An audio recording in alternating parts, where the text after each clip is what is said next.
إن الحمد لله نحمده ونستعينه ونستغفره ونعوذ بالله من شرور أنفسنا ومن سيئات أعمالنا.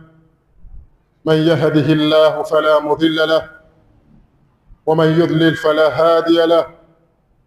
أشهد أن لا إله إلا الله وحده لا شريك له، وأشهد أن محمدًا عبده ورسوله، صلوات الله وسلامه على سيدنا حبيبنا محمد صلى الله عليه وسلم. قال الله سبحانه وتعالى: يا أيها الذين آمنوا اتقوا الله حق تقاته ولا تموتن إلا وأنتم مسلمون. قال صلى الله عليه وآله وسلم: اتق الله حيثما كنت وأتبع السيئة الحسنة تمحها، خالق الناس بخلق حسن، فإن أصدق الحديث كتاب الله، وخير الهدى هدى محمد صلى الله عليه وآله وسلم، وشر الأمور محدثاتها، وكل محدثة بدعة، وكل بدعة ضلالة، وكل ضلالة في النار. اللهم إنا نعوذ بك من عذابك النار. أما بعد، إخوة الكرام أيها المؤمنون، أوصيكم ونفسي بتقوى الله عز وجل، فقد فاز المتقون، حيث قال الله تعالى: إن للمتقين مفازا. Ndugu zangu katika imani, ni wajibu kumshukuru Allah subhanahu wa ta'ala, pamoja na kumtakia rehma kipenzi chetu mtume wetu Muhammad sallallahu alaihi wasallam, mtume ambaye ndiye alituletea dini ya haki, wa huwa alislam. Tukiwa tupo katika siku tukufu ambayo yaumul jumua, katika nyakati bora mbele ya Allah subhanahu wa ta'ala. Leo biidhnillah subhanahu wa ta'ala tutakumbushana na maudhui nyepesi katika vinywa vyetu, katika dhakira zetu, lakini ni maudhui kubwa katika kuifanyia kazi. Allah subhanahu wa ta'ala anasema katika Qur'an: wa ibadu arrahman alladhina yamshuna ala al-ardi hawnan wa idha khatabahum al-jahilun qalu salama. Leo biidhnillah subhanahu wa ta'ala tutazungumzia mada inayohusiana na tawadhu. Ndio mada hii ambayo tutakuwa kuizungumza. Tawadhu, hili ni neno la Kiarabu likiwa lina maana nyingi sana kama tutakavyozitaja katika hotuba yetu hii, lakini tutataja katika upande wa lugha na vile vile tutataja katika upande wa kisheria. Lakini kwa ufupi, neno tawadhu maana iliyozoeleka katika akili zetu, katika fahamu zetu, na ndiyo maana ambayo ni mashuhuri, ikiwa na maana ya kunyenyekea. Tawadhu ikiwa na maana ya unyenyekevu, lakini ina maana zaidi ya hizi katika lugha ya Kiarabu. Hii ndiyo maudhui ambayo tutazungumzia katika Ijumaa yetu hii ya leo, na sababu ya kuizungumzia maudhui hii, kwa sababu lazima tujue kwamba tawadhu ni wahyu min Allah subhanahu wa ta'ala. Tunapozungumzia unyenyekevu, tunauzungumzia wahyi unaotoka kwa Allah tabarak wa ta'ala, na hivi ndivyo ilivyothibiti katika hadithi ya Iyad ibn Himar radhiyallahu ta'ala anhu qala, amesema huyu sahaba, qala Rasulullah sallallahu alayhi wasallam, amesema mtume wa Allah, rehma na amani ziwe juu yake. Hadithi hii ipo katika Sahih Muslim. Mtume wa Allah, rehma na amani ziwe juu yake, anasema inna Allaha awha ilayya an atawadha'u. Inna Allah, hakika Allah subhanahu wa ta'ala, awha ilayya, ameteremsha wahi kwangu mimi, yani kwa mtume sallallahu alaihi wasallam. Wahi wenyewe ni upi? An atawadha'u, kwamba nyenyekeeni, kuweni wanyenyekevu, hatta la yafkhara ahadun ala ahadin, mpaka asijione bora, asijifakharishe yoyote kwa mwenzake. Wala yabghi ahadun ala ahad, na mpaka asimdhulumu, asifanyie uovu yoyote kumfanyia mwenzake. Ni maana tuweni wanyenyekevu wa hali ya juu. Huu ni wahi. Wahi huu unaotoka kwa Allah tabarak wa taala, unaotufahamisha, kumfahamisha mtume sallallahu alaihi wasallam pamoja na umati wake katika jambo la unyenyekevu.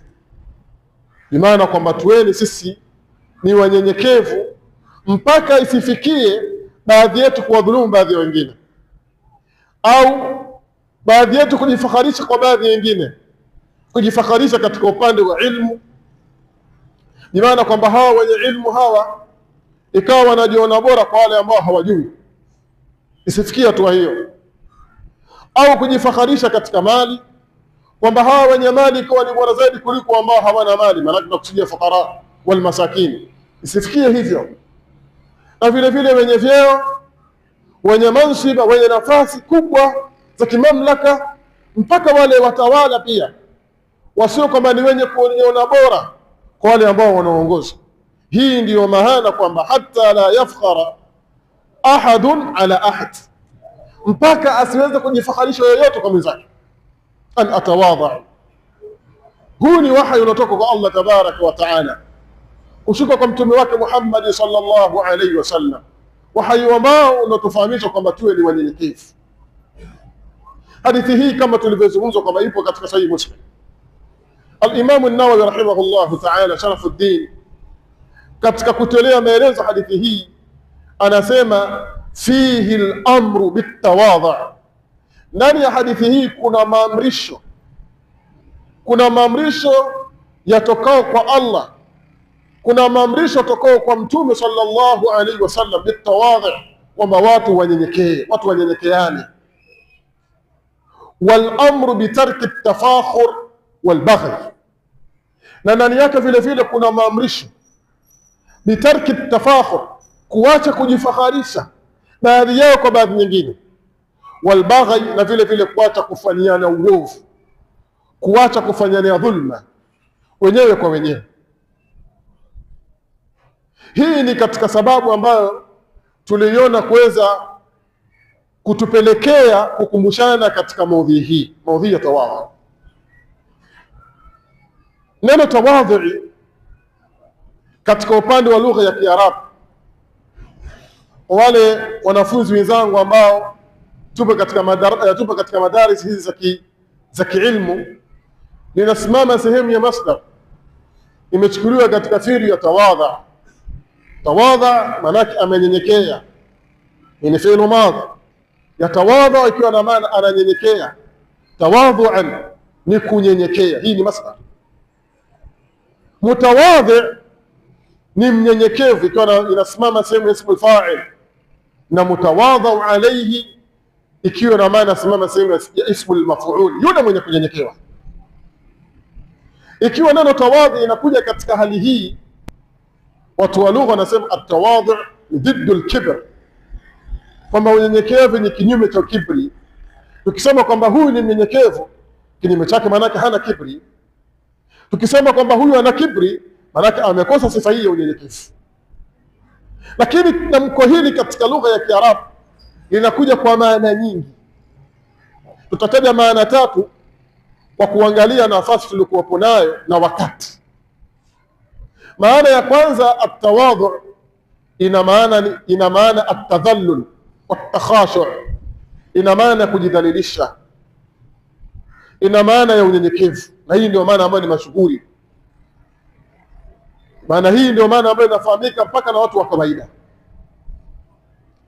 Tunaposema kwamba tawadha al-abdu ala rabbih, tawadha al-abdu ala rabbih, ikiwa na maana tadhallala, amenyenyekea mja kwa Bwana wake, ina maana kwamba amejidhalilisha kwake na amenyenyekea kwake yeye vile vile. Hii ni katika upande wa kwanza. Lakini katika upande wa pili, neno tawadhu ikiwa ina maana alinkhifadhu, kule kupomoka kitu. Kupomoka kitu maana kuanguka. Inaposema kwamba tawadha'atil ardh, hapa haina maana kwamba imenyenyekea, isipokuwa tunasema kwamba inkhafadhatil ardh amma yaliha, kwamba imepomoka ardhi kuepukana ile sehemu ambayo inofuatia, imeshuka chini kidogo. Hii ina maana nyingine ya pili neno tawadhu. Lakini kuna maana ya tatu kwa haraka haraka, ambayo ni maana ambayo ni gharibu sana, unaweza kushangaa kwamba neno tawadhu inakuja maana al-ittifaq, kuafikiana katika kitu. Hii ina maana hiyo. Unaposema tawadha al-qawmu ala al-amri, kwamba wameafikiana watu fulani juu ya jambo fulani, bimaana idha ittafaqu alayhi, pindi watakapoafikiana juu ya jambo lile.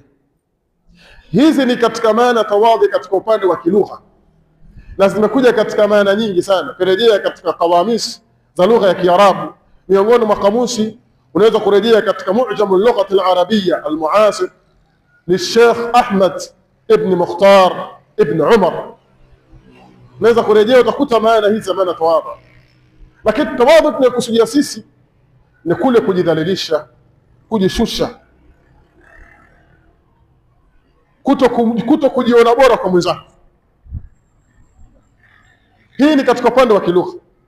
Ukiangalia katika upande wa kisheria, maana ya tawadhu, ahlul ilmi kila mmoja amejitahidi kuelezea tawadhu maana yake ni nini. Ni maana kwamba kuna taarifu nyingi, kuna maelezo mengi ahlul ilmi kuhusiana na neno tawadhu, lakini tutazungumza maana mbili za wanawachuoni wakubwa wawili kwa kuangalia wakati na sehemu tuliokuwa nayo. Taarifu ya kwanza neno tawadhu katika upande wa kisheria, upande wa kiistilahi, ni taarifu ya Ibn Ata rahimahullahu ta'ala. Anapozungumza neno tawadhu, anasema at-tawadhu huwa qabulu al-haq mimman kana. Tawadhu ni kuikubali haki kutoka kwa yote ambaye alikuwa. Qabulu al-haqi ni kuikubali haki mimman kana, kutoka kwa yote ambaye alikuwa. Yani ile maadama hii ni haki imetajwa, hatumwangalii yule aliyozungumza, tunaiangalia kwamba hii ni haki tu, tutaifuata haki hiyo, hata kama aliyosema ni mtu wa kawaida, hata kama yule aliyosema ni mtu duni, maadama ni haki aliyozungumza, sisi ni wajibu kwetu kukubali haki ile. Na hivi ndio inafundisha mafundisho ya dini, na nususi ziko wazi katika jambo hili.